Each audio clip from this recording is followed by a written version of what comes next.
Durante mis años en la universidad, empecé a ofrecerme como voluntario en el equipo de búsqueda y rescate. Al terminar mis estudios, me uní como empleado de medio tiempo y estuve allí durante un año, hasta que conseguí un trabajo a tiempo completo. Pasé la mayor parte de mi vida en esas montañas. Mi papá nos llevaba allí desde que tenía 5 años, y cuando empecé a aprender a escalar rocas a los 13, pasaba aún más tiempo en la zona. No pasó mucho tiempo antes de que empezara a arrepentirme de mi decisión.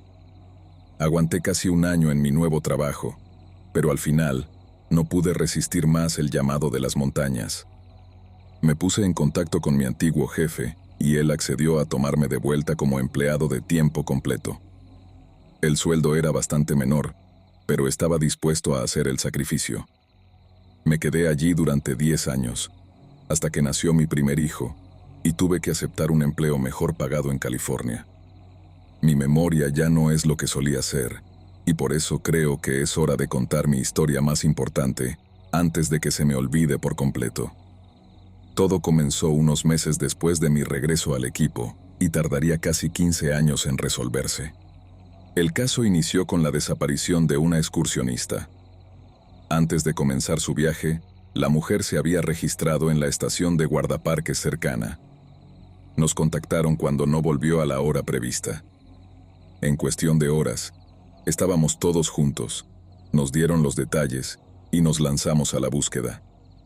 Pasamos 2 días en las montañas, sin rastro de ella, hasta que el clima empeoró y tuvimos que detenernos. El mal tiempo nos mantuvo alejados de la montaña durante casi una semana, y cuando por fin pudimos volver, la búsqueda se convirtió en una operación de recuperación. Tristemente, después de casi un mes, no encontramos ni una sola pista de ella. Ninguna huella, ninguna prenda, nada. No sabíamos en ese momento que esa búsqueda sería la primera de muchas relacionadas en los años siguientes. Después de aquello, tuvimos otras 3 o 4 búsquedas exitosas. Sin embargo, en una fría y nublada tarde de otoño, recibimos una llamada sobre una pareja desaparecida. Se habían registrado para acampar una semana, pero tras 4 días, fueron reportados como desaparecidos. Al llegar a su campamento, vimos señales de que alguien había hurgado en su tienda. Muchas de sus cosas estaban destrozadas, incluso parecía que algo había sido robado. Parecía un caso de juego sucio. Por suerte, algunos miembros del departamento del sheriff estaban entrenando con nosotros y se aseguraron de que no alteráramos la escena o afectáramos la investigación. Justo antes de oscurecer, en el segundo día de búsqueda, encontramos a la pareja. Ambos habían sido asesinados brutalmente y la mujer parecía haber sido violada. Los agentes se hicieron cargo de la escena y no supe mucho más sobre ese caso. El otoño dio paso al invierno y todo estuvo tranquilo hasta que llegó la primavera. Algunos escaladores desaparecieron, pero fueron encontrados sanos y salvos rápidamente. Sin embargo, cuando llegó el deshielo, nos llevamos una sorpresa inesperada. Un grupo de hombres que mantenía los senderos como todos los años encontró el cuerpo de una joven. Lo más desconcertante era que no teníamos reportes de mujeres desaparecidas en el parque o en las áreas circundantes. Hasta donde yo sé, esa mujer sigue sin ser identificada hasta hoy. Apenas habíamos tenido tiempo para asimilar eso cuando otra joven desapareció. Estaba acampando con un grupo de amigos, pero en algún momento se separó de ellos. Nos llamaron al final del día, y al día siguiente encontramos su ropa cuidadosamente doblada en un saliente. Más de 15 metros abajo, el río Columbia corría impetuoso, y asumimos que había saltado hacia su muerte. Sin evidencia que indicara lo contrario, su desaparición fue clasificada como un suicidio, y el caso quedó cerrado, o al menos eso creímos. La siguiente búsqueda que emprendimos sembró la sospecha de que quizá había un asesino en serie en la zona. Como era costumbre, cuando una pareja no se registraba con los guardaparques al salir, nos contactaban para empezar la búsqueda. Empezamos en su lugar de campamento, pero no había señales de su equipo. Seguimos buscando por el sendero, suponiendo que podrían haber acampado en otro sitio.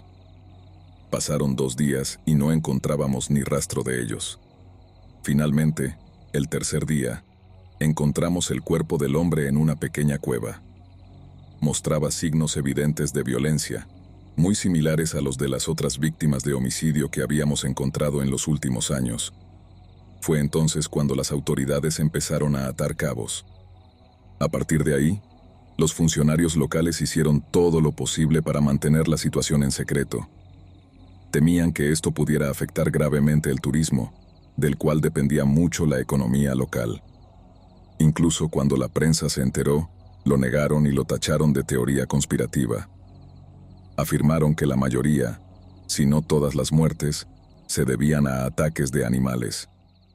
Pocos lo creyeron, pero esa fue la versión oficial hasta que los asesinos fueron capturados casi 2 décadas después. Las desapariciones cesaron, y durante un año entero todos conteníamos la respiración, temiendo el próximo caso de una mujer o pareja desaparecida. Sin embargo, parecía que la racha había terminado.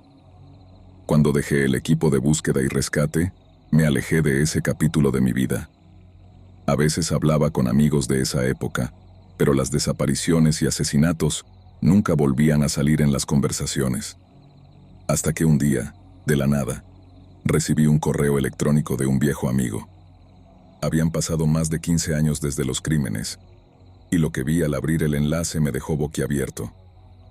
2 hombres habían sido arrestados en relación con los asesinatos. Una prenda de vestir había sido retestada en busca de ADN, y se encontraron 2 muestras diferentes. Estas fueron ingresadas en una base de datos, y ambas coincidieron con los 2 hombres, quienes ya cumplían condena por asalto a mujeres. Más adelante en el artículo se mencionaba que uno de los hombres había hecho un trato y confesado su participación, y la del otro en los asesinatos. Aunque el artículo no daba muchos detalles, todo lo que el hombre dijo coincidía con las pruebas. Él guió a las autoridades a los cuerpos de las víctimas que aún no habían sido encontrados. Desafortunadamente, no se pudieron recuperar todos los restos. Había pasado demasiado tiempo, y se asumió que los animales o el clima habían arrastrado o destruido algunos de ellos. Hubo un detalle que sobresalió. La mujer que en un principio se pensó que se había quitado la vida, también fue incluida entre las víctimas, pero los hombres nunca confesaron su participación en su muerte. Después de eso, la historia prácticamente se olvidó. No hubo juicios. A los hombres les dieron múltiples cadenas perpetuas, y todo quedó en el pasado. Aparte de las familias de las víctimas, mis recuerdos, y los de mis compañeros en el equipo de búsqueda, son lo único que mantiene viva esa historia. Ahora, ya retirado, y con muchos de aquellos amigos fallecidos, me parece que lo correcto es pasar estas historias a alguien más. La gente dice que en Internet nada se borra, y espero que eso sea cierto. Podré descansar más tranquilo sabiendo que la memoria de esas víctimas inocentes vivirá mucho más allá de lo que cualquiera de ellas pudo haber imaginado. Se lo merecen, ¿no crees?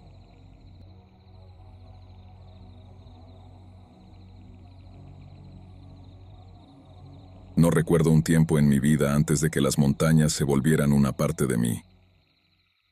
Desde que aprendí a caminar, mis padres me llevaban con ellos a caminar por los bosques y picos de las Rocosas. Al menos una semana al año la pasábamos acampando, y las largas caminatas hacia rincones apartados solo se interrumpían brevemente para pescar. Aunque nunca me enamoré de la pesca como mi papá, caminar y escalar montañas fue algo en lo que me sumergí de lleno. Cuando mi papá ya estaba demasiado mayor para acompañarme a las montañas, empecé a buscar a otros con quienes ir. A lo largo de los años, tuve compañeros de escalada de todo tipo. Algunos se convirtieron en grandes amigos, mientras que otros solo estuvieron en mi vida por un corto tiempo. Escalé en todas las montañas, colinas rocosas o picos nevados a los que podía llegar, y más de una vez estuve a segundos de la muerte. Obviamente, sobreviví. Pero después de un mal día en Denali, en el que perdí todos los dedos de un pie y un dedo de una mano, decidí dejar atrás las grandes cumbres. Eso no me alejó por completo de las montañas. Hasta hace un mes, había hecho una caminata por una colina rocosa cercana. Mis salidas ya no eran tan emocionantes como antes, pero hubo un incidente, hace unos 10 años, que sacudió un poco mi confianza. En ese momento tenía unos 32 años y estaba en excelente forma. Ese día ya había hecho mi recorrido regular de 5 millas en bicicleta y me estaba preparando para una pequeña caminata por las montañas. Llegué un poco después del mediodía, dejé mi camioneta en el estacionamiento y empecé a subir mi sendero favorito. Recuerdo que era un día soleado y cálido. No había ningún indicio de mal tiempo. Estaba avanzando bastante bien y llegué a mi punto de descanso en unas 2 horas. Había otros excursionistas allí y compartimos el almuerzo antes de que retomara el camino de regreso a mi camioneta. Unos 20 minutos después de haber comenzado mi descenso, me encontré con un grupo nuevo de excursionistas. Se veían muy alterados y, al verme, corrieron hacia mí para preguntarme si había visto a una mujer caminando sola en el sendero. Les dije que no me había cruzado con nadie así. Me explicaron que habían perdido a una de las integrantes de su grupo mientras se dirigían a la cima, y de inmediato me ofrecía ayudarles en la búsqueda. Aceptaron, y el resto de la tarde la pasamos buscando en todas las áreas posibles que se nos ocurrieron. Algunos lugares los revisamos más de una vez, y para entonces, el equipo de búsqueda y rescate ya se había unido y tomado el control de la operación. Cerca de 1 hora antes del atardecer, me asignaron a buscar en una pequeña zona a lo largo de la orilla de un arroyo. Mi grupo estaba formado por mí y algunos miembros del equipo de rescate. Se pensaba que la mujer no podría haber caído al agua debido a los árboles que bordeaban el arroyo, pero había un tramo abierto donde sí podría haber terminado en el agua y haber sido arrastrada corriente abajo. Propuse mi idea y pedí que alguien del grupo me acompañara mientras avanzábamos río abajo hasta que oscureciera. Nos metimos en el agua y empezamos a seguir la corriente, revisando cuidadosamente cada lado de la orilla en busca de señales. Unos 15 metros más adelante, mi compañero gritó. Había visto algo azul brillante enredado entre unas ramas en su lado del arroyo. Me acerqué para ayudarle a desenterrar lo que fuera que había visto. No pasó mucho tiempo antes de que nos encontráramos cara a cara con la mujer que buscábamos. Estaba flotando boca arriba. Mi compañero le tomó el pulso, probablemente sin esperar encontrar nada, pero para su sorpresa, detectó uno, aunque muy débil. Él se quedó con la víctima mientras yo corría a pedir ayuda al resto del equipo. Temía que la mujer muriera antes de que llegaran, pero por suerte eso no pasó. Los paramédicos llegaron rápido, la colocaron en una camilla y se la llevaron de inmediato. Fue un final gratificante para un día agotador, aunque la pobre mujer aún tenía un largo camino por delante antes de estar completamente fuera de peligro. Mi parte estaba hecha, así que regresé a casa. Estaba tan cansado que dormí hasta la tarde siguiente. Sabía que pasarían varios días antes de que hubiera alguna novedad, así que traté de seguir con mi vida mientras esperaba. 5 días después, un miembro del grupo me llamó para decirme que la mujer estaba estable y que quería verme en persona para agradecerme. Fui al hospital esa misma tarde. Como dijo, me dio las gracias por haber ayudado en la búsqueda. Admito que estaba fuera de mi zona de confort. Soy una persona bastante tímida y humilde, así que le di las gracias y traté de cambiar de tema.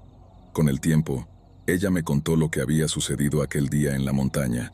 Me dijo que se sentía sin aliento y que se había detenido a descansar junto al arroyo. De repente, sintió un dolor agudo en el pecho, tan fuerte que perdió el conocimiento. Eso fue lo último que recordó hasta que despertó en el hospital a la mañana siguiente. Fue un shock escuchar que una mujer de 35 años había tenido un ataque al corazón, pero supongo que ninguno de nosotros está tan sano como cree. Su experiencia cercana a la muerte cambió mi vida, al igual que lo hizo la mía años antes. Desde entonces, me aseguro de ir al médico regularmente y hacerme estudios cada pocos años. No importa lo que creamos en nuestra juventud, Ninguno de nosotros es realmente invencible. No sobreviví a temperaturas bajo cero en lo alto de una montaña para perder dedos y luego morir de un infarto en el supermercado. Así que por favor cuídense. La vida es demasiado valiosa para darla por sentada.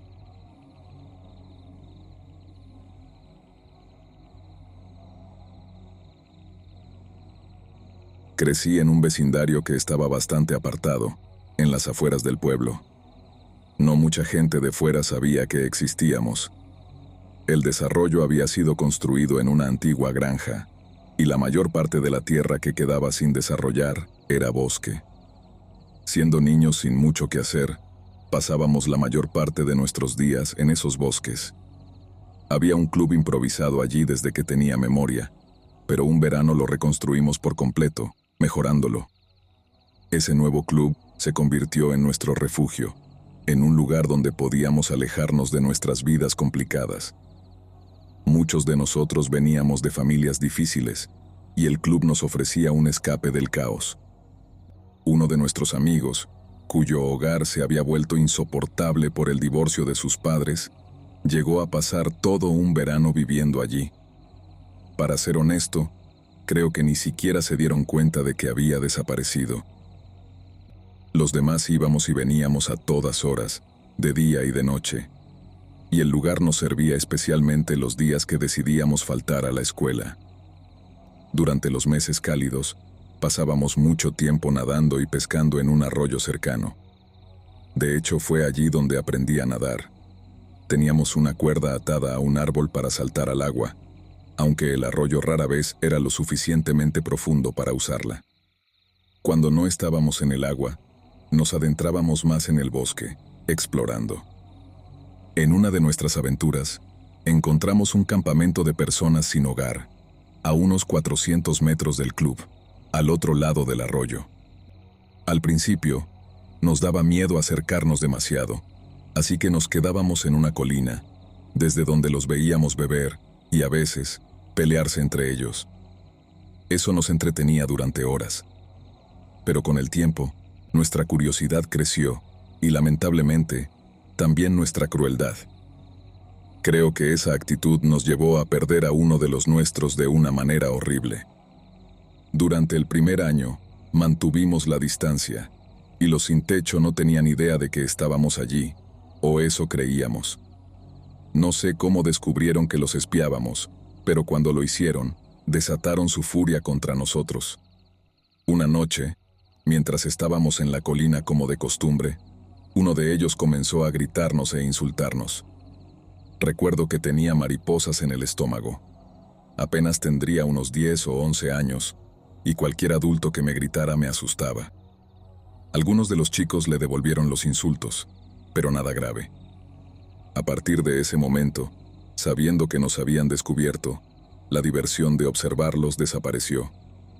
Sin embargo, el conflicto no terminó allí. Un día, al llegar al club, lo encontramos destrozado. Alguien había derribado el techo y había pintado "Váyanse, mocosos" en una de las paredes. Recuerdo que en lugar de sentir miedo, lo que sentí fue ira. Habían cruzado una línea y no estábamos dispuestos a dejarlo pasar. Al día siguiente, 4 de nosotros faltamos a clases para vengarnos. Sabíamos que durante el día los vagabundos solían irse, así que aprovechamos para destrozar sus refugios y quemar todo lo que fuera inflamable, incluidas tiendas de campaña y sacos de dormir. Nos fuimos creyendo que con eso lograríamos una tregua, y por un tiempo, pareció que funcionó.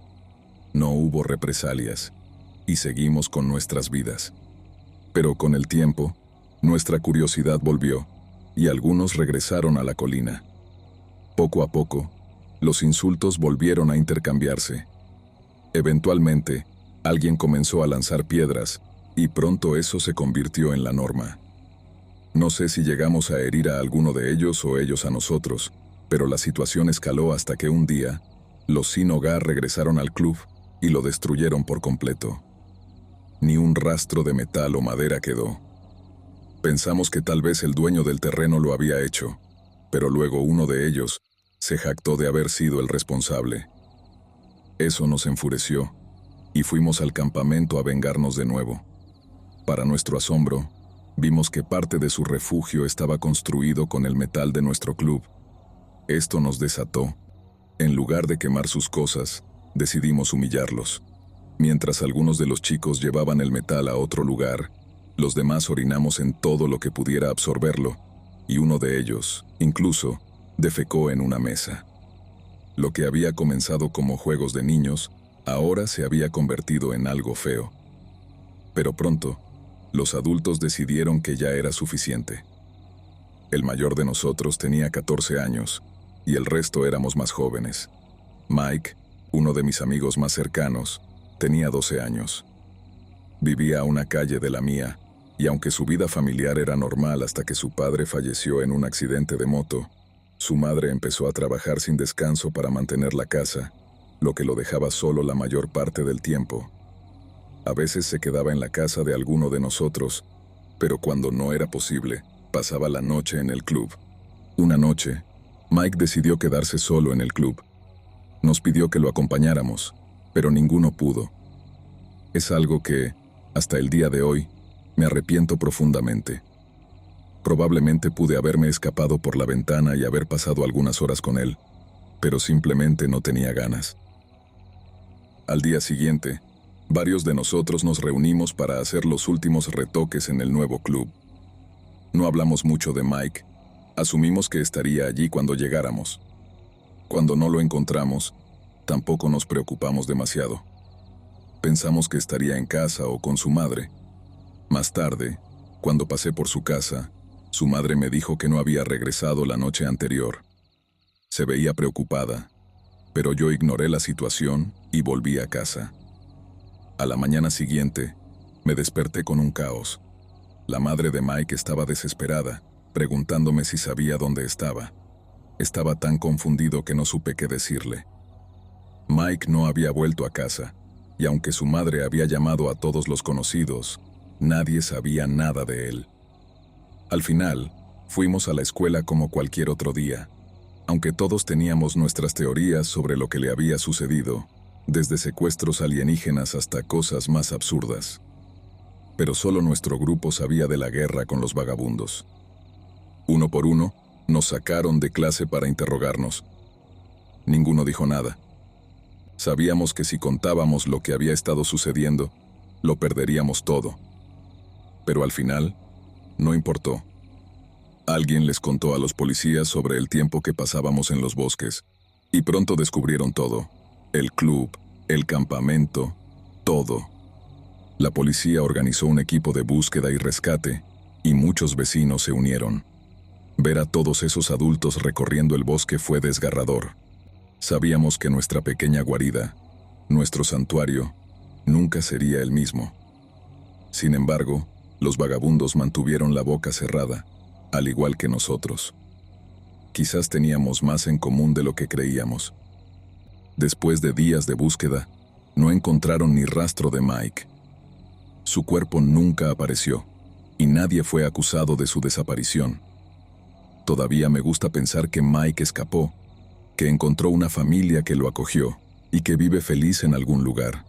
Quizás es solo una fantasía infantil para lidiar con la pérdida, pero prefiero esa ilusión antes que enfrentar la posibilidad de que lo hubieran matado, ya sea por las manos de aquellos vagabundos o por algo peor.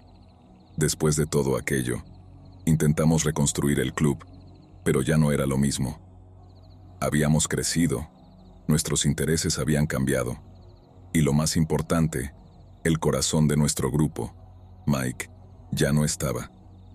A veces, antes de irme a la universidad, caminaba por esos bosques, solo con mis pensamientos.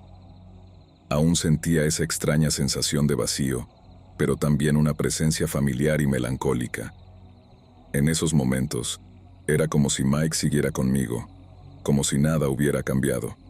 Y, al mirar atrás, creo que, de algún modo, nunca se fue.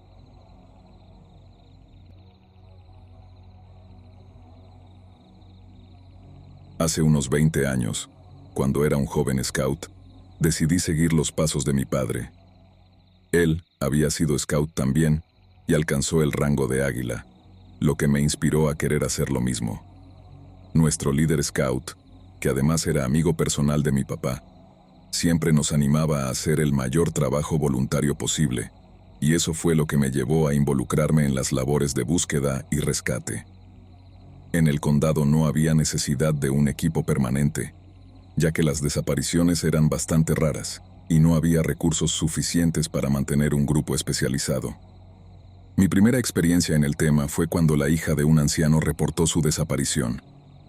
Los agentes del condado tardaron casi todo un día en encontrar su auto, abandonado en un camino maderero viejo.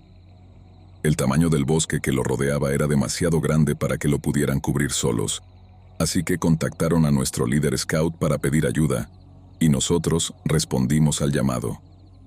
Me encantó la experiencia. Para mí, era como una especie de búsqueda del tesoro, pero una que tomé con total seriedad. Me alegró mucho saber que el anciano fue encontrado al día siguiente sano y salvo. Había montado un campamento en cuanto se dio cuenta de que estaba perdido, y aunque estaba algo desorientado, sus instintos de cazador lo mantuvieron a salvo. La razón por la que comparto esto hoy es para contar la historia de la búsqueda más grande en la que participé junto a mis compañeros scouts. Fue en el verano del 2002, y yo estaba angustiado por el inminente regreso a clases. Estaba por comenzar mi último año de secundaria, y con él llegaban las responsabilidades que tanto temía, la mayor de todas siendo la elección de una universidad. La verdad es que ya había perdido todo interés en la escuela y en casi todo lo relacionado. Todo me parecía sin sentido, incluso el escautismo, algo que había amado desde pequeño. Me parecía infantil y tonto. Llevaba casi un año queriendo dejar los scouts, pero no me animaba a decirle a mi papá, quien tenía muchas esperanzas puestas en mí. En medio de toda esa confusión interna, recibí una llamada de nuestro líder scout, pidiéndome que me presentara en su casa. Fui de mala gana, y ahí me enteré de que nos habían pedido ayuda para una nueva operación de búsqueda. Fue una distracción muy bienvenida. A pesar de todo lo que pasaba en mi vida, la emoción por la búsqueda seguía muy viva en mí. Participar en algo tan importante me daba un sentido de propósito que nada más lograba darme en esos momentos. Nos subimos todos a la camioneta y nos dirigimos al Parque Nacional. El primer día no logramos mucho, ya que el sol se ocultó al poco tiempo de llegar. Montamos el campamento cerca de donde el hombre desaparecido había acampado la noche anterior, y al día siguiente, con el amanecer, nos preparamos para continuar la búsqueda.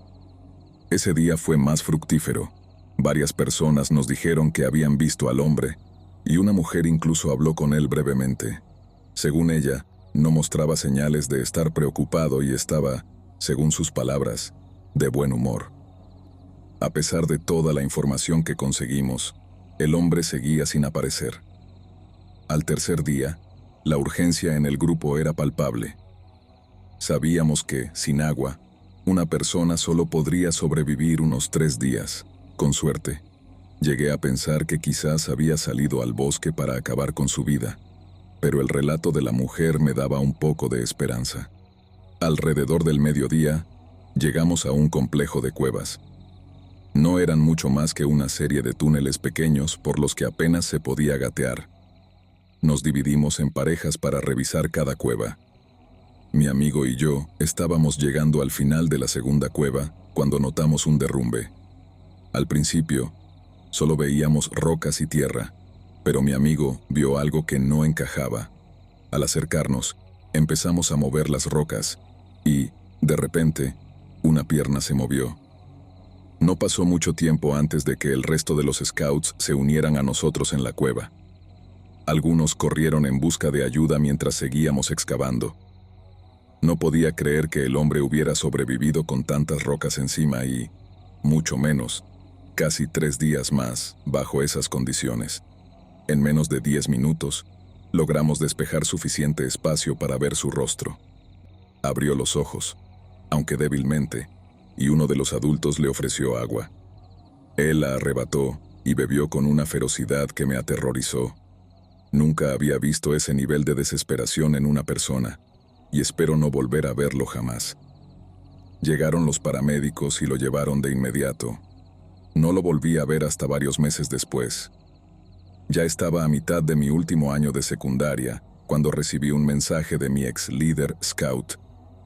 Finalmente, había reunido el valor para decirle a mi papá que quería dejar los scouts, y él lo tomó mucho mejor de lo que esperaba. No hubo gritos ni reproches. Aunque estaba claramente decepcionado, no intentó hacerme sentir culpable. Llamé a mi ex líder scout y me dijo que tenía una sorpresa para mí, pero no me quiso decir de qué se trataba. Fui a su casa y ahí me encontré con un rostro familiar. Era el hombre que habíamos encontrado en la cueva. Resultó ser un inmigrante alemán que apenas había llegado al país y ese fin de semana había salido a explorar el parque cerca de su nuevo hogar. Quería agradecerme por haberle salvado la vida. No supe bien cómo reaccionar.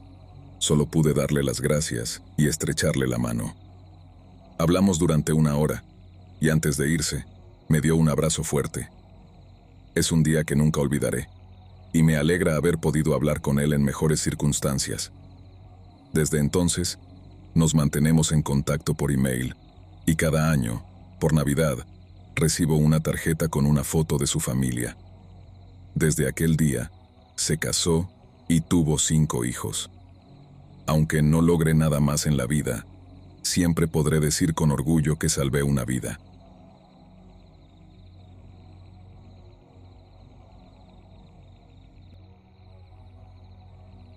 En 2018, mi vida comenzó a desmoronarse por completo. A principios de ese año, a mi madre le diagnosticaron cáncer terminal. Mi papá ya había fallecido 5 años antes de un infarto, y la idea de perderla también me resultaba insoportable. Me propuse mantenerla viva el mayor tiempo posible. El tratamiento estaba funcionando bien, y había superado el pronóstico inicial. Ambas éramos optimistas sobre su futuro. Pero luego llegó la pandemia, y fue una de las primeras personas en nuestro pueblo en contagiarse. Luchó con todas sus fuerzas, pero al final su sistema inmunológico no pudo más, y perdió esa batalla. Debido a las restricciones de la época, no pude organizarle un funeral. De todas las cosas duras que pasamos en ese tiempo, esa fue la peor para mí. Poco después, mi tía Penny, la única familia que me quedaba, también falleció. De repente, me encontré completamente sola, sin nadie con quien hablar o desahogarme. Caí en una profunda tristeza, arrastrándome por los días, solo esperando mi propio final. Pasaron 2 años más, y, aunque la vida de la mayoría había vuelto a la normalidad, yo seguía hundida. Necesitaba algún tipo de cierre. Así que decidí organizar un pequeño funeral en la tumba de mi madre. Tal vez, si al fin podía despedirme, podría empezar a sanar. Alrededor de 30 personas asistieron al servicio. Una amiga de mi mamá dio un discurso hermoso, y varias personas compartieron recuerdos felices de ella. Me sentí aliviada. Era justo lo que necesitaba. En una de las conversaciones, esa amiga me sugirió que tomara un tiempo para mí, algo como unas pequeñas vacaciones. Me pareció una buena idea. Pasé casi una semana buscando destinos, y al final me decidí por un lugar a 1 hora al norte de mi casa. No diré exactamente dónde, pero era un parque nacional en el noroeste de Estados Unidos. El trayecto fue tranquilo, y el parque, hermoso. Encontré un campamento alejado del resto de los visitantes y armé mi pequeña tienda de campaña. La había usado solo una vez antes, así que montar todo me tomó un tiempo. Estaba demasiado cansada para encender una fogata, así que me quedé dormida de inmediato. Desperté poco antes del amanecer, lista para explorar. Tomé una mochila ligera y mi cámara nueva. La mañana pasó más rápido de lo que esperaba, y el almuerzo que había planeado terminó siendo solo una taza de té y un sándwich. Alcancé mi destino en 1 hora, y me quedé allí otra hora, tomando fotos, antes de iniciar el camino de vuelta. A mitad de camino, me topé con un amplio claro lleno de flores silvestres, de las que recogí unas cuantas para mi diario. Todo parecía estar en paz. Pero entonces me encontré con mi peor pesadilla, un oso grizzly. Todo sucedió tan rápido que no tuve tiempo de pensar en un plan de escape. Debió de estar escondido entre las sombras, porque no lo vi hasta que lo tuve casi frente a mí. Creo que lo sorprendí tanto como él a mí. En un abrir y cerrar de ojos, la bestia se puso de pie sobre sus dos patas traseras y rugió con una fuerza aterradora. Mi instinto tomó el control, y aunque sabía que no debía correr, lo hice. Me lancé hacia la cobertura más cercana, mientras oía los ruidos del oso persiguiéndome, ramas rompiéndose, hojas aplastadas, su respiración agitada. Corrí unos 50 metros antes de llegar a un arroyo ancho. En cualquier otra situación habría buscado una forma segura de cruzar, pero esto era vida o muerte. Sin pensarlo, salté con todas mis fuerzas y aterricé a escasos centímetros del otro lado. Rasguñé la tierra con desesperación, logrando impulsarme hacia arriba. Apenas mis pies tocaron suelo, seguí corriendo. En algún momento me di cuenta de que los ruidos habían cesado. Miré hacia atrás y vi que el oso no me seguía. Supongo que no le gustaban sus probabilidades de cruzar el arroyo, y simplemente se detuvo allí. Sentí una ola de alivio, pero no duró mucho. Pronto me di cuenta de que tenía otro problema. No tenía idea de dónde estaba. Intenté encontrar el camino de vuelta, pero después de una hora, me rendí. Afortunadamente, tenía algunos suministros de emergencia conmigo, y la oscuridad se acercaba rápido. Encontré un lugar plano y abierto. Encendí una fogata, comí la última barra energética que tenía, y me acurruqué junto al fuego, esperando poder dormir. Me desperté unas horas después cuando el fuego se había consumido. Eché un tronco grande que había dejado a un lado, y pronto el fuego volvió a arder. Me mantuve caliente hasta que desperté a eso de las 8 de la mañana. Apagué la fogata y seguí caminando en la misma dirección en la que había estado yendo la noche anterior, con la esperanza de encontrar algún rastro de civilización. Después de varias horas de caminar, escuché a alguien gritar a lo lejos. Seguí el sonido por unos 10 minutos hasta que me encontré con otra sorpresa. Esta vez, afortunadamente, no era un oso, sino un miembro del equipo de búsqueda que había salido a buscarme. Le agradecí y lo abracé fuertemente. Resulta que había estado caminando en círculos todo el día. Me dijeron que es algo común, pero no me hizo sentir menos tonta. Sin embargo, había hecho algo inteligente. Antes de salir, me aseguré de avisar a los guardabosques de mis planes. Ellos comenzaron a buscarme tan pronto como notaron que no había regresado. Probablemente eso fue lo que me salvó la vida. Aprendí mucho de esos días frenéticos. Estaba tan concentrada en todas las vidas que había perdido a mi alrededor, que me había olvidado de la más importante, la mía. En retrospectiva, supongo que el viaje era justo lo que necesitaba. No puedo decir que casi ser atacada por un oso haya sido la mejor manera de encontrar claridad, pero no siempre podemos elegir cómo aprendemos las lecciones de la vida. Espero que todos estén bien ahora. Salgan y experimenten este increíble mundo en el que vivimos. La vida pasa rápido, y para muchos, termina demasiado pronto. Disfrútenla mientras puedan.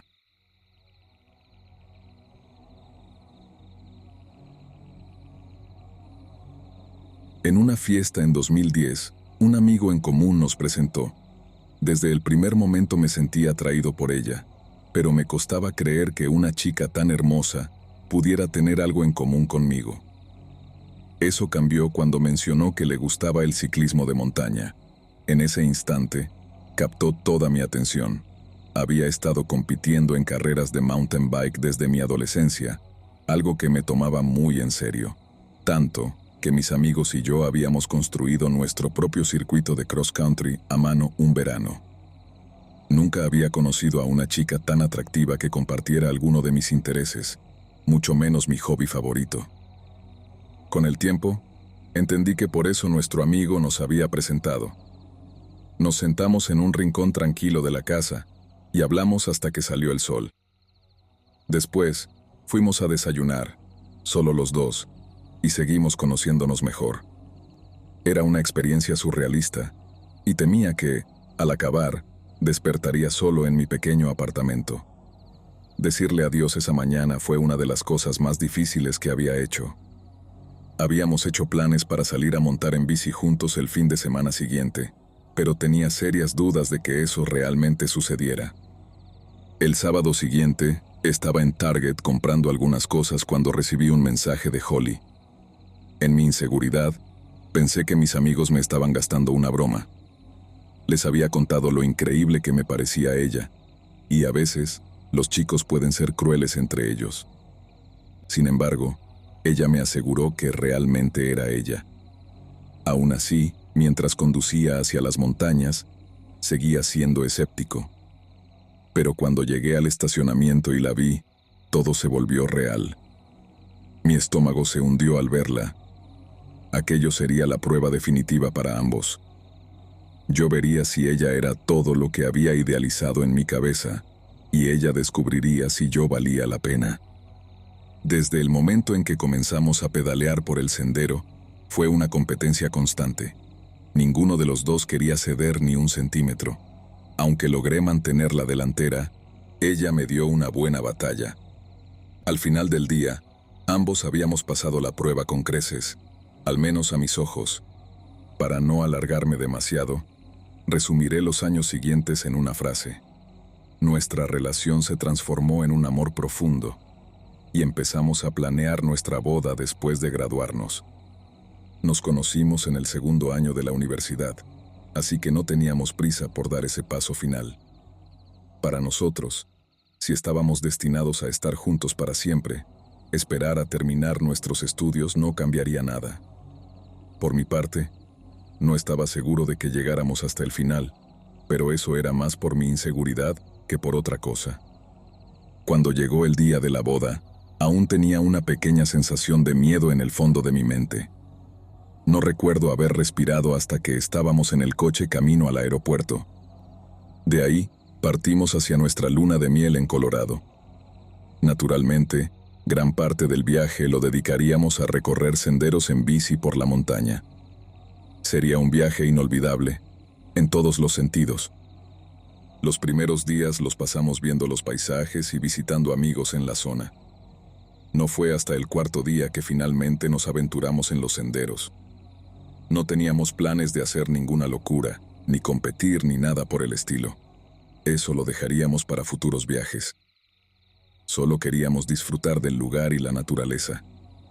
Nuestro campamento estaba a unos 3 kilómetros del parque, y esa mañana informamos a la oficina de nuestros planes antes de partir. El día estaba destinado a ser cálido, y la mañana fue perfecta. Rodábamos tranquilos por el sendero, deteniéndonos de vez en cuando para admirar el paisaje.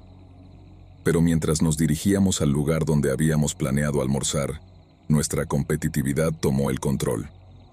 Holly me miró, sonrió y salió disparada por el sendero. La perseguí con todas mis fuerzas. Estaba a unos 20 metros por delante de mí cuando, al girar una curva, la vi perder tracción en la grava suelta y caer colina abajo. Corrí hasta el lugar donde había aterrizado, y cuando llegué, estaba consciente pero claramente en mucho dolor. Para mi horror, vi que un pequeño trozo de hueso asomaba por la piel de su pierna. No creo que se diera cuenta porque intentó ponerse de pie. La detuve antes de que pudiera empeorar su estado, y rápidamente se recostó, quejándose de dolor en la espalda. Ahora tenía razones para creer que también podría tener una lesión en la columna. Sabía que no debía moverla, así que la cubrí con mi chaqueta y le dije que permaneciera quieta. Saqué mi teléfono para llamar al 911, pero no lograba conectar. Solo tenía media barra de señal. El pánico empezaba a apoderarse de mí, pero traté de mantener la calma. Me enfrentaba a una decisión difícil: quedarme con Holly y esperar que alguien pasara por ahí, o subirme a la bici y buscar una mejor señal. Mientras lo pensaba, la adrenalina en Holly comenzó a desvanecerse y el dolor se intensificó. No podía quedarme ahí viendo cómo sufría. La decisión fue clara.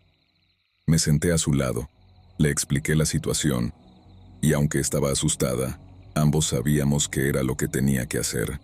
Me dio un beso y me dijo que fuera. Subí a mi bici y pedaleé tan rápido como pude. A 1 kilómetro o algo así, llegué a un claro en los árboles, y esta vez el teléfono mostraba 2 barras completas. Llamé al 911 y, esta vez, la llamada conectó. Di a la operadora toda la información que pude, aunque una sensación abrumadora me decía que volviera con Holly lo antes posible. Agradecí a la operadora, colgué y me apresuré de vuelta. Holly estaba muy aliviada al escuchar la noticia, y mientras esperábamos a que llegara el equipo de rescate, intenté distraerla del dolor. Al principio hice algunos chistes, pero reír solo empeoraba su sufrimiento, así que cambié de tema y comenzamos a hablar de lo que haríamos después de todo esto. No pasó mucho tiempo antes de escuchar el sonido de un helicóptero acercándose. A los pocos minutos, un grupo de rescatistas llegó hasta nosotros. Todo sucedió como un reloj. En cuestión de minutos, Holly estaba en una camilla rumbo al hospital. Pasamos 2 noches en el hospital. El personal fue muy profesional, al igual que los médicos de Holly. Me felicitaron por no haberla movido, lo que había evitado que empeorara. Resulta que también tenía una conmoción cerebral leve, de la que ninguno de los dos se había dado cuenta. No puedo atribuirme el mérito de haber hecho todo bien, fue pura suerte. La pierna de Holly sanó en unos meses, y su lesión de espalda, que consistía en algunas vértebras rotas, requirió 2 cirugías para curarse por completo. Tras una extensa rehabilitación, volvió a montar en bici poco después. Los doctores la dieron de alta como completamente recuperada, y aunque ella asegura que lo está, sé que el dolor vuelve de vez en cuando. El accidente interrumpió nuestros planes en ese momento, pero volvimos a Colorado 2 años después para completar la luna de miel. En un gesto muy fuera de lo común para nosotros, no montamos en bicicleta ni una sola vez. Fue raro al principio, pero rápidamente nos acostumbramos. Admito que es más fácil disfrutar del paisaje cuando no lo atraviesas a toda velocidad. En cuanto a las carreras, ninguno de los dos lo hace tanto como antes. Tener hijos ha puesto esas actividades en pausa por ahora, pero hemos acordado que será algo que les presentaremos tan pronto como tengan la edad suficiente. Puede ser peligroso para la vida y el cuerpo de vez en cuando, pero eso es lo que hace que la vida valga la pena, ¿no?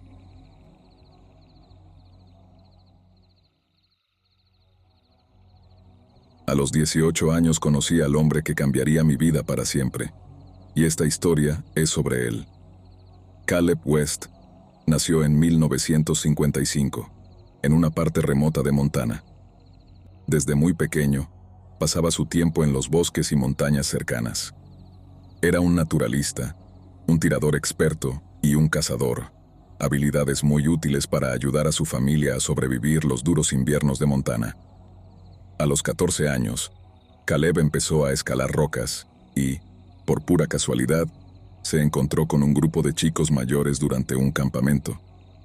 El grupo, que venía de fuera del condado, estaba escalando un pico local. Quedaron fascinados con la agilidad y fuerza natural de Caleb y le pidieron que se uniera a ellos. Como hacía con la mayoría de las cosas, Caleb se adaptó a la escalada como un pez en el agua. En poco tiempo superó a todos sus maestros y se convirtió en uno de los mejores escaladores jóvenes del estado. En lugar de mudarse para ir a la universidad, Caleb decidió quedarse cerca de su hogar, trabajando como peón de rancho y guía de caza. Aunque su trabajo lo mantenía ocupado, siempre encontraba tiempo para escalar. Muchos de los escaladores mayores con los que había crecido ya tenían familias, y apenas les quedaba tiempo para actividades como esa. Tal vez por la falta de compañeros de escalada, Caleb se sintió atraído por el ámbito de búsqueda y rescate. De vez en cuando, se encontraba con esos hombres en las montañas mientras buscaban a cazadores o excursionistas perdidos, pero jamás pensó en hacerlo como una profesión. Fue una invitación de un viejo amigo escalador lo que despertó su interés. El equipo de rescate solía tener escasez de escaladores experimentados, lo que los ponía en desventaja en muchas ocasiones. Caleb era el hombre perfecto para el trabajo. Sus habilidades para moverse por el bosque, su capacidad de rastreo y su destreza natural para alcanzar lugares difíciles lo hacían destacar en el grupo. No pasó mucho tiempo antes de que se ganara un nombre en la comunidad de rescate. Durante los siguientes 20 años, Caleb ascendió en las filas del equipo, rescatando a cientos de personas perdidas o atrapadas. Fue en 1997 cuando nuestros caminos se cruzaron por primera vez. Caleb enseñaba clases de escalada para principiantes en el gimnasio al que yo asistía. Empezamos a conversar y, antes de darme cuenta, ya me había convertido en su nuevo compañero de escalada. Esos años me enseñaron mucho sobre escalada y el trabajo en equipo, y no estuvieron exentos de emociones fuertes. Llevábamos más de 3 años escalando juntos cuando cometí un error casi fatal que estuvo a punto de llevarnos a Caleb y a mí a una caída de más de 300 metros. Como el profesional experimentado que era, Caleb actuó rápidamente, deteniendo nuestra caída antes de que fuera demasiado tarde. Después de eso, mi respeto y lealtad hacia él fueron inquebrantables. Eventualmente me fui a la universidad, pero mi corazón siempre estuvo en las montañas. Tan pronto como fracasé en mis estudios, volví directamente con Caleb para pedirle trabajo. Al principio fue reacio, creyendo que me iría mejor en la escuela, pero después de hablar con mis padres y obtener su bendición, aceptó. A partir de ahí, trabajé junto a Caleb durante los siguientes 7 años. Aprendí todo lo que pude: rastreo, primeros auxilios e incluso planificación de rescates. Caleb era un gran maestro, pero incluso ahora, cerca de los 50, sé que aún tengo mucho por aprender. Para 2008, Caleb ya comenzaba a retirarse un poco, dejando que los más jóvenes ganáramos más experiencia. Estábamos buscando a un escalador perdido cuando ocurrió lo peor. Caleb iba en el helicóptero liderando la búsqueda cuando una ráfaga de viento lo desvió demasiado cerca de la montaña. El helicóptero cayó como una roca en el valle y se estrelló. Lamentablemente, nadie sobrevivió. Fue la mayor tragedia de mi vida. Caleb se había convertido en algo más que un amigo. Era como un segundo padre para mí, y perderlo fue una pesadilla. Sin embargo, no tuvimos tiempo de llorar. Todavía había un hombre perdido en la montaña. No encontrarlo habría significado que Caleb sacrificó su vida en vano. Lo encontramos al día siguiente, y solo entonces pudimos permitirnos el duelo. Permanecí en el equipo hasta 2015, cuando decidí buscar un empleo más seguro. Quizá por casualidad, o tal vez por destino, descubrí que mi esposa estaba esperando a nuestro segundo hijo la misma semana del accidente. Fue un evento agridulce. De repente, mi esposa sugirió que nombráramos a nuestro hijo en honor a Caleb. Al principio, dudé, pensando que sería un recordatorio terrible de aquel día oscuro, pero hoy, tantos años después, me alegra haber aceptado. Cada vez que veo a mi maravilloso hijo, no solo veo el fruto de nuestro amor, sino que también recuerdo al hombre que me hizo ser quien soy. Un gran amigo y maestro, pero, lo más importante, un héroe para muchos, aquellos a quienes rescató en sus momentos más oscuros. Que su nombre viva por siempre.